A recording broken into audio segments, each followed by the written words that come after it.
Hi Brainies and welcome back to the channel. I hope you guys are doing super well and studying properly for your exams. I am your Brainy mentor and today we'll be doing our lesson number 2 of English, that is Lost Spring.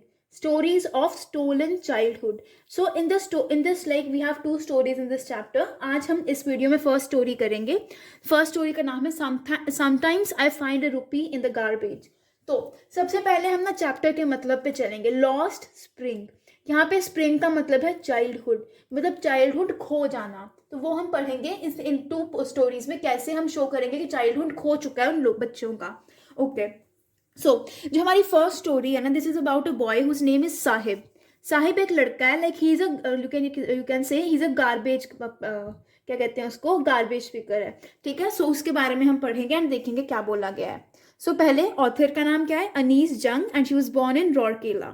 ठीक है, ज़्यादा detail करने की जरूरत नहीं है, हम सीधे चैप्टर पे आएंगे. सो जो ऑथर है वो साहिब को पूछती है कि तुम ये क्यों करते हो. क्या करता है साहिब? साहिब क्या करता है, जो गार्बेज डंप्स होते हैं ना वहां पर ऐसे ऐसे खिलार खिलार के देखता है कि कहीं कोई गोल्ड ना मिल जाए. सो साहिब जो था उसने अपना घर बहुत पहले छोड़ा था. कहाँ पे रहता था, बट वो पहले रहता था in Dhaka. Dhaka is in Bangladesh. So Saheb जो था उसने अपना घर छोड़ दिया था बिकॉज वहां पर बहुत ज़्यादा लाइक स्ट्रॉम्स, बहुत तूफान आया था. जो लैंड था वो बिल्कुल फर्टाइल नहीं रहा था एंड फील्ड एंड होम्स उनके सब कुछ खराब हो गए थे. तो इसलिए साहिब की मम्मी कहती है कि इसलिए हमने ये घर छोड़ा था. That's why they left looking for gold in the big city where he now lives. इसलिए वो छोड़कर इंडिया में आए और यहाँ पर गोल्ड ढूंढते हैं एक बड़ी सी सिटी में. गोल्ड कहाँ पर ढूंढते हैं? गार्बेज के अंदर. हमें देखें ना, रैग पिकर्स जो होते हैं गोल्ड ढूंढते हैं, फिर जो भी ढूंढते हैं उसी को ही बोलते हैं हम. ठीक है, देन आगे क्या बोला गया है. तो जब उसको पूछा गया ना, जब ऑथर ने पूछा साहिब को कि तुम ये क्यों करते हो, तो साहिब बोलता है कि मेरे पास और कोई काम ही नहीं है करने को, एक यही काम है तो यही करता हूँ मैं. फिर ऑथर कहता है कि जाओ जाओ स्कूल जाओ, go to school. I said glibly. Glibly मतलब बिना सोचे समझे मैंने बोल दिया. पर फिर उसके बाद मुझे रियलाइज हुआ कि ये मैंने क्या बोल दिया, मेरा एडवाइस कितना बेकार सा एडवाइस था. फिर साहिब कहता है कि हमारे जो नेबरहुड है यहाँ पर कोई स्कूल नहीं है, बट यहाँ पर जब भी स्कूल बन जाएगा I will surely join that school. ठीक है, फिर आगे. फिर जो ऑथर है वो साहिब को पूछती है कि अगर मैं एक स्कूल स्टार्ट करूं तुम आओगे, लाइक मजाक में पूछती है. तो साहिब बहुत बड़ी स्माइल करता है और कहता है यस, हाँ मैं ज़रूर आऊँगा. फिर कुछ दिन के बाद साहिब फिर से ऑथर को मिलता है और पूछता है कि तुम्हारा स्कूल रेडी है. फिर ऑथर कहते हैं it takes longer to build a school. इतनी जल्दी नहीं बन जाता स्कूल. फिर ऑथर भी ना एम्बेरस फील करती है कि हाय मैंने कैसा प्रॉमिस कर दिया इसको जो फुलफिल ही नहीं कर सकती मैं. But promise like mine abound in every corner of his bleak world. मतलब जैसे प्रॉमिस मैंने किया था वैसे प्रॉमिसेस तो उसके साथ बहुत लोग करके जाते होंगे, तो उसके लिए कॉमन बात होगी प्रॉमिसेस. फिर बहुत टाइम हो गया, मंथ्स हो गए, साहिब के साथ जान पहचान होगी. फिर ऑथर एक दिन उसका नाम पूछती है. ठीक है, सो साहिब बताता है my name is Saheb Alam. And Saheb Alam का मतलब होता है लॉर्ड ऑफ द यूनिवर्स. तो ऑथर कहती है कि अगर उसको उसके नाम का मतलब होता तो वो भी शॉक्ड हो जाता, उसको भी समझ नहीं आता ये कैसा नाम है मेरा, मैं खुद ही शॉक्ड हूँ ये कैसा नाम है ना. सो उसको नहीं पता था कि उसके नाम का मतलब क्या है. तो वो क्या करता था, he just use to roam in the streets with his friends. An army of barefoot boys who appeared like morning birds and disappear at noon. तो वो सिर्फ अपने जैसे कुछ दोस्तों के साथ घूमता रहता था without shoes, without any chappal. And वो क्या करता था, लाइक रैग पिकिंग करते थे इन द मॉर्निंग एंड शाम के टाइम पे, दोपहर के टाइम पे वो घर आ जाते थे. फिर लाइक कुछ टाइम हुआ, ऑथर को सभी के लड़कों की पहचान होगी कि ये लड़के हैं. फिर एक दिन ऑथर पूछती है एक लड़के को पूछती कि तुम चप्पल्स क्यों नहीं पहनते. फिर वो लड़का कहता कि मेरी मम्मा ना उसको लाइक बांग्लादेश से लेके आना ही भूल गई, वो शेल्फ के ऊपर ही पड़े रह गए बांग्लादेश में.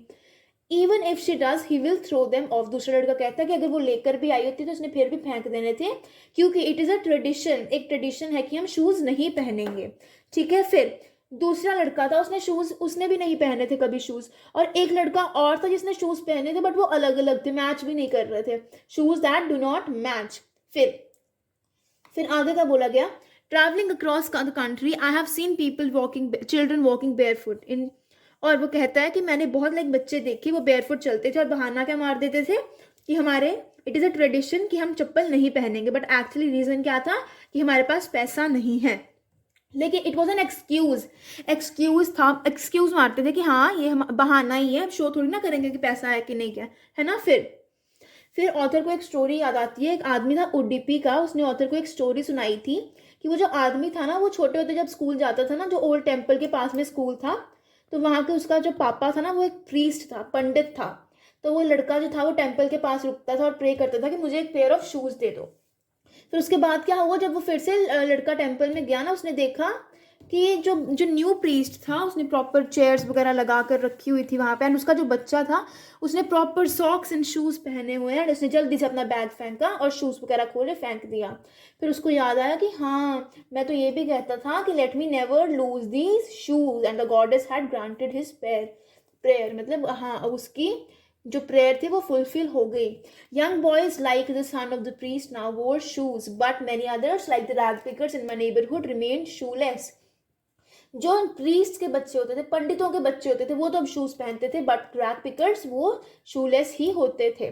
फिर हमें पता चलता है इन रैग पिकर्स के बारे में फ्रॉम सीमापुरी। ये सीमापुरी में रहते थे, and it is a place outside Delhi, like थोड़ी सी दूर है, दिल्ली से ज़्यादा दूर नहीं है, इनसाइड पास में ही है वैसे तो।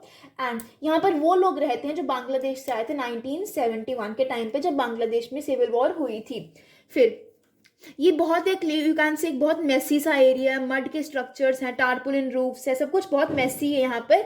और लोग यहाँ पर दे वर लिविंग फॉर 30 ईयर्स से ज़्यादा हो गया था उनको यहाँ पर रहते हुए विदाउट एनी आइडेंटिटी, बट उनके पास सिर्फ राशन कार्ड्स था। तो लेडीज़ का कहती थी कि हमारे लिए खाना ज़्यादा इंपॉर्टेंट है, आइडेंटिटी इतनी इंपॉर्टेंट नहीं है। If at the end of the day we can feed our families and go to bed without an aching stomach, we would rather live here than in the fields that gave us no grain. हम यहाँ पर ही खुश हैं कि हमें at least खाना तो मिल रहा है, हम बांग्लादेश में क्यों जाएं जहाँ पर फील्ड्स ही इतनी फर्टाइल नहीं है। और ये किसने बोला था? कुछ लेडीज़ ने बोला था जिन्होंने फटी हुई साड़ीज़ पहनी थी, टैटर्ड साड़ीज़ पहनी हुई थी। फिर क्या बोला गया कि जहाँ पर उनको खाना मिलता था वो वहीं पर ही अपने टेंट्स लगा लेते थे और ट्रांजिट होम्स मतलब टेम्प्रेरी होम्स बना लेते थे, और बच्चे भी वहीं पर ही पैदा होते थे, रैग पिकिंग करते थे and all that. But difference था, एक बच्चे के लिए rag picking was something different, but एक बड़े के लिए rag picking was something different. बच्चे इंजॉयमेंट के लिए भी करते थे और उनको अगर लाइक 1 रुपी या फिर 10 रुपी का कॉइन भी मिल जाता था तो बहुत खुश हो जाते थे। सो क्या बोला गया आगे? For the children it is wrapped in wonder, for the elders it is a means of survival. Elders को सिर्फ पैसे से मतलब है कि हाँ भाई गार्बेज पिकिंग करें तो पैसा आएगा, बट बच्चों के लिए इंजॉयमेंट है, मैजिक है, क्या मतलब हो क्या रहा है, बच्चे वही सोचते थे। उसके बाद एक दिन ना सर्दियों में ऑथर ने देखा कि साहिब ना कहाँ पे खड़ा है, नेबरहुड क्लब के बाहर खड़ा है और 2 लोगों को देख रहे हैं जो कि टेनिस खेल रहे होते थे, ठीक है। और फिर साहिब कहता है कि मुझे भी ये गेम बहुत पसंद है, बट वो अंदर नहीं जाता था ये गेम खेलने के लिए। अंदर कब जाता था वो? जब कोई भी वहाँ पर नहीं होता था, क्योंकि उनका जो सिक्योरिटी गार्ड था वो अलो कर देता था कि ठीक है कभी कभी चले जाया करो। अब साहिब ने भी टेनिस शूज़ पहने हैं, ठीक है, साहिब ने भी टेनिस शूज़ पहने जो बहुत अजीब लग रहे हैं उसके शर्ट एंड शॉर्ट्स के साथ, लेकिन मैच नहीं कर रहे। तो साहिब कहता है कि ये जो शूज़ है ना मुझे किसी और ने दिए हैं, और फिर लाइक ऑथर सोचते हैं कि ये तो किसी रिच बॉय के शूज़ हैं जिसने ये फेंक दिए थे बिकॉज एक के अंदर होल हो गया हुआ है।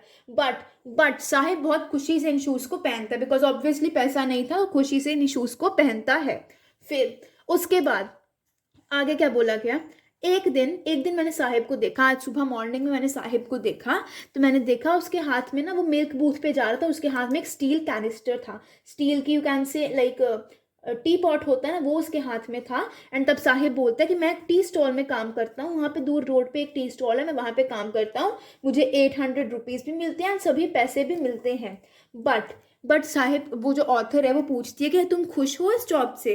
बट साहिब कहता है, साहिब के फेस से पता चलता है कि ही इज़ नॉट हैप्पी, वो केयर फ्री नहीं रहा है, क्योंकि पहले तो वो घूमता रहता था, रैग पिकिंग करता था, बट नाउ अब उसको बहुत उसको वो जो बैग है स्टील कैनिस्टर वो उसको बहुत भारी लगता है ना।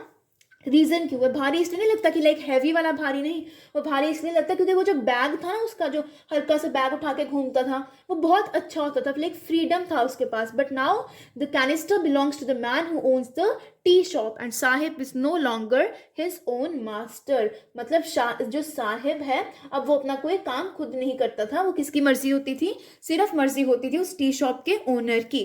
ये थी हमारी फर्स्ट स्टोरी। अब second story, I want to drive a car, next video में आएगी। I hope you like this video. If you did, don't forget to like, share and subscribe to the channel. You are a brainy mentor. Have a great day ahead.